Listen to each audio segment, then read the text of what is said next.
Hey everybody, coming to you from Brunswick, Maryland, and got a couple special things for you here today. Of course, this is you hear that? This is a train fart channel, so we got to bring you some of that. But check this out. We've got,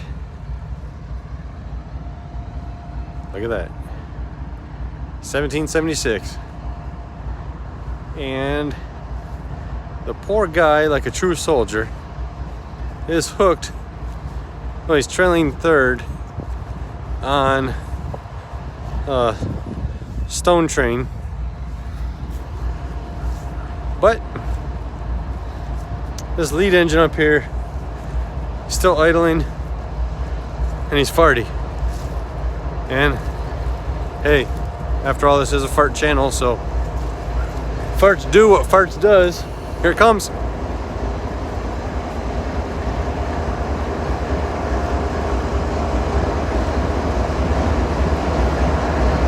Alright, he's grumbling.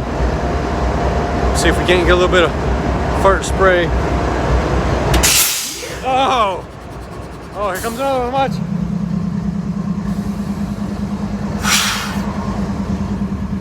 No spray, but we did get it. Oh, he doesn't want to stop. He got all kinds of farts up in him. But yeah, pretty cool.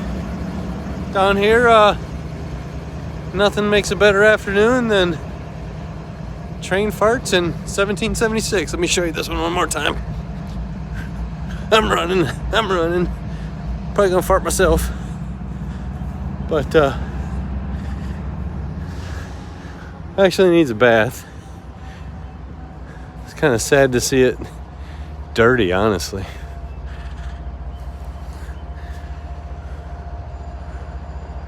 There you go. Cool train. All right, you know the story. As always, I'll do what I can to bring you the best eruptions from down under, and we'll fart at you later.